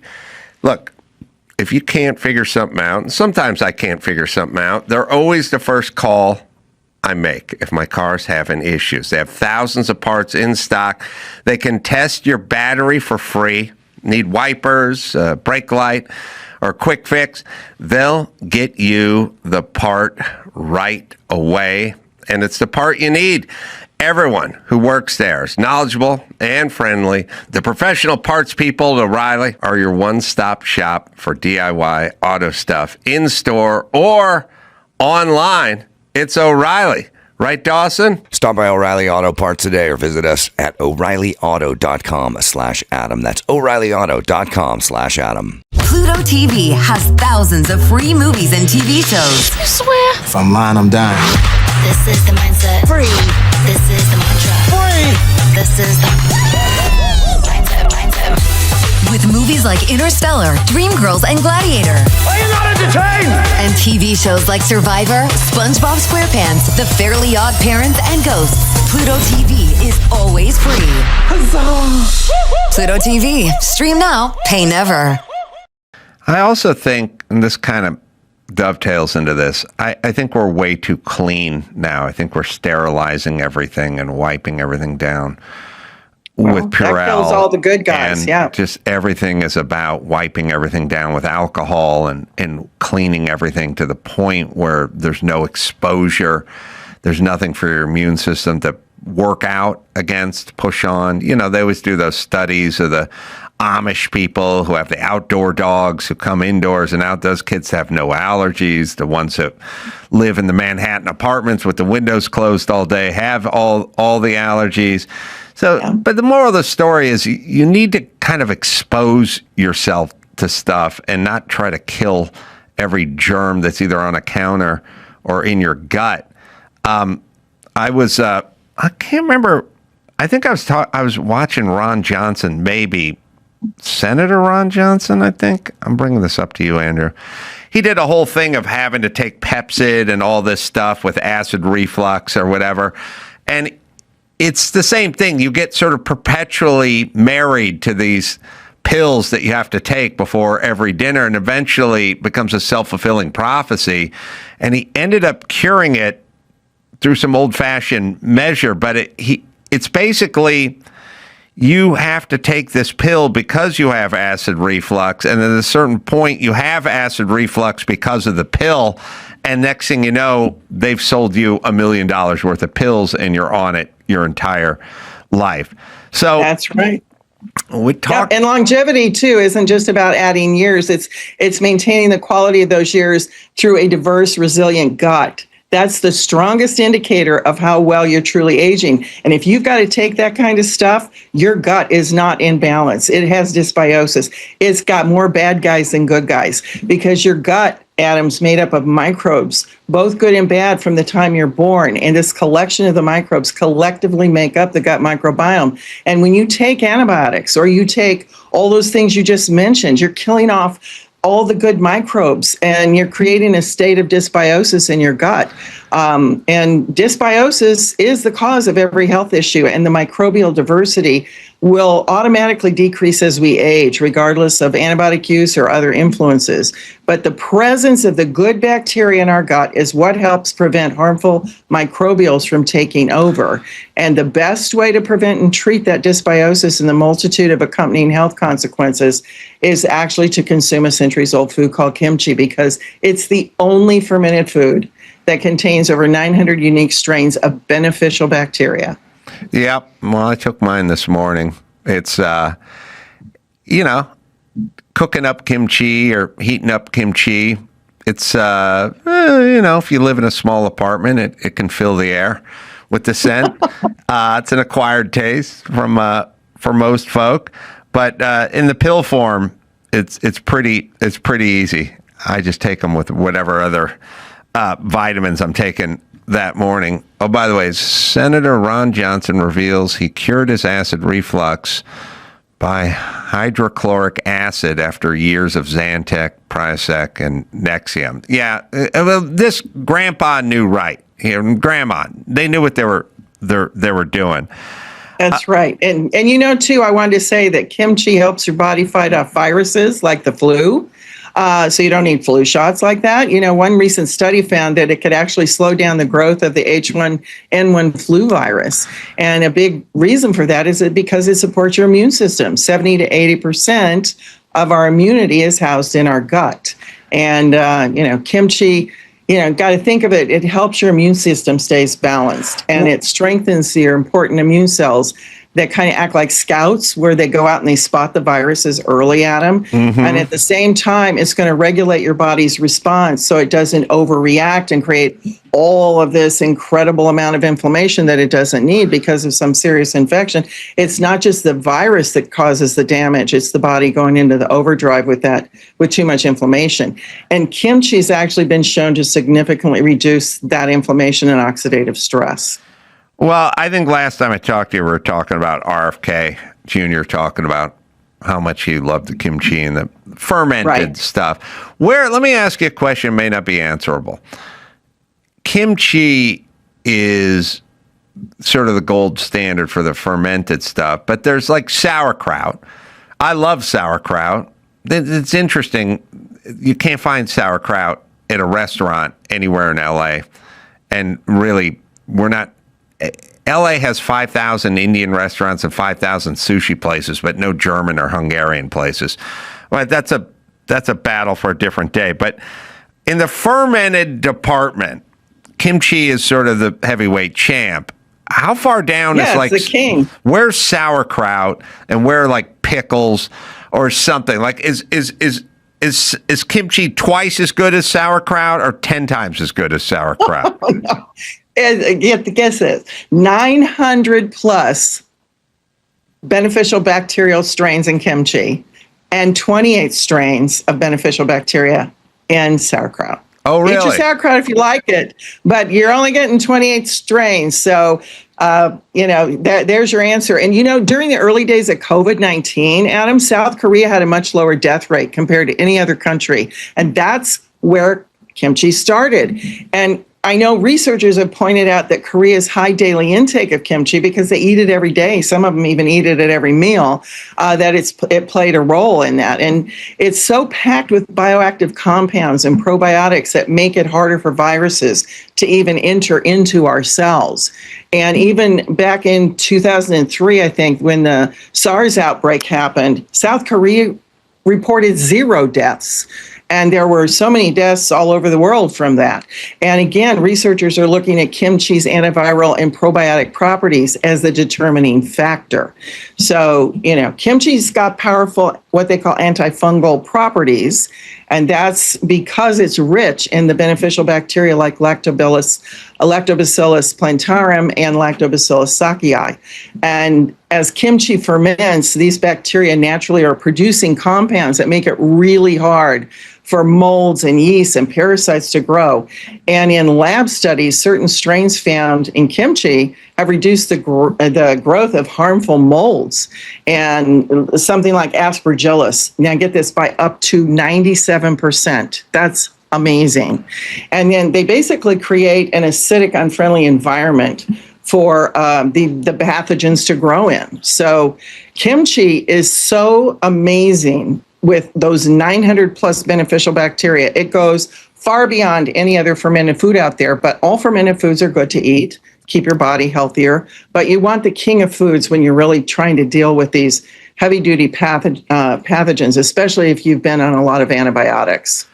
Yeah, well, most people, I would say, growing up in the United States, probably anyone listening under the age of 50, maybe under the age of 40, certainly under the age of 30, has just showered their gut with antibiotics all through your life. And so we're going to have to try to right that ship. And like I said, you can buy kimchi, but it can be a little bit tough to do up in the pan. And sometimes getting your kids to eat it, for instance, might be difficult. But the pill form works pretty well. And like I said, you can tell there's kimchi in it for just a second before it goes down. But I will say this. I do take the product and I do not belch it up or burp it up or have that. Sometimes when you take a fish oil and you go about your day and at some point you hiccup later in the day, it tastes like someone put a cod in your mouth or something like that.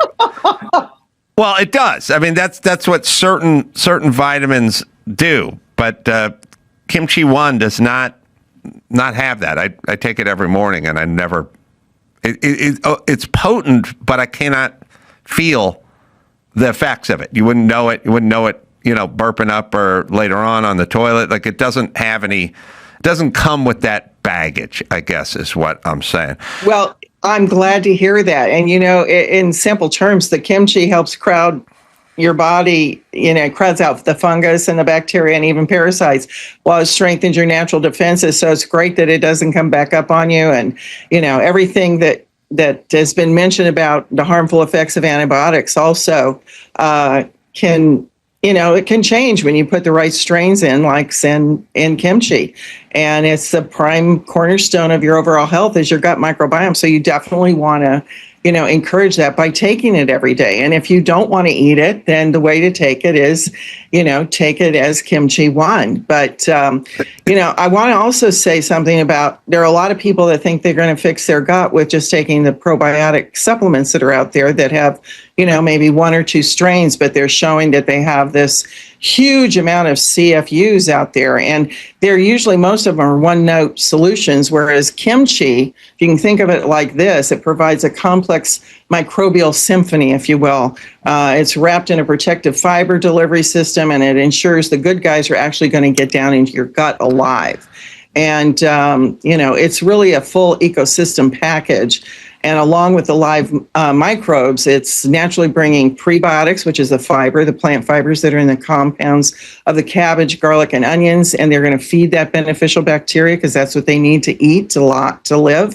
And then the postbiotics are the helpful compounds that the bacteria actually produce during fermentation. And so that combination matters because the probiotics they really do struggle to colonize or even survive in your gut if your gut's not supporting them. So kimchi helps create that supportive environment and delivers the ready-made microbial byproducts that can interact with your gut lining and immune system right away. So, in practice, that means kimchi can offer more reliable multi-pathway benefits than a typical probiotic pill. So that's another good point. Let's give you a plug then. Let's figure out, let's tell everyone how to get Kimchi One and set them up. Well, because we made Kimchi One because there's so many beneficial effects, like you've heard of all these things. I mean, and again, people, whether they like it or not, it's hard for them to take it every day. So we made it in capsules using a cold process drying method to retain all the live probiotics, enzymes, and the fiber of the fresh kimchi. Also, people that are on sodium restricted diets, this is great for them because unlike store-bought or homemade, this is very low in sodium, 100% made in the United States, non-GMO and all natural. So if you've had problems with your digestion, irregularity, immune system, we have people writing us telling us they don't get sick anymore. Their gas and bloating's gone. They're regular. People who couldn't lose weight, their waistlines have changed. Suffering from a variety of symptoms since especially 2020. They couldn't identify the cause. Those things are all gone now using Kimchi One. So the special that we can offer for your viewers today is they can get 25% off their order of kimchi by going to brightcore.com/Adam and use the code Adam, or you can get up to 50% off with your order and free shipping when you call 888-418-0915. And, I started this company 29 years ago. It's a small family-owned business, so we're not a fly-by-night. We've been here for a long time, and we love having people call in so we can talk to you, answer your questions, and make sure that this product's right for you. And so we're going to incentivize you even further to call by giving the first 100 callers a free bottle of our Thrive with their order. And our Thrive is a curcumin turmeric complex that we combine with ginger and black pepper extract. And that helps combat inflammation, boosts brain function, and even promotes good liver health. So you want the best discounts and you want that free bottle of Thrive, then you need to call 888-418-0915. Adam? Thanks, Kim. I take it every day. So far, so good. Not good. As much as the sniffles. Kim Bright, thanks for joining us today. Appreciate you. Thank you. Appreciate you. Thanks so much. All right. I'm going to be in Santa Ana doing a Newman doc there. We're doing a live, pod there. That'll be the Jordan Family Classic Cars. That'll be March 22nd, Santa Ana, California. All the Newman race cars are there, so come by and say hi. And I'll be in Nebraska on March 27th, 28th. You just go to Adam. The merch store is open, by the way. We got the new merch. The website, it's up live. So you can go to adamcarolla.com for all of that. And until next time, this is Adam Carolla for Alicia Krause and Kim Bright saying mahalo.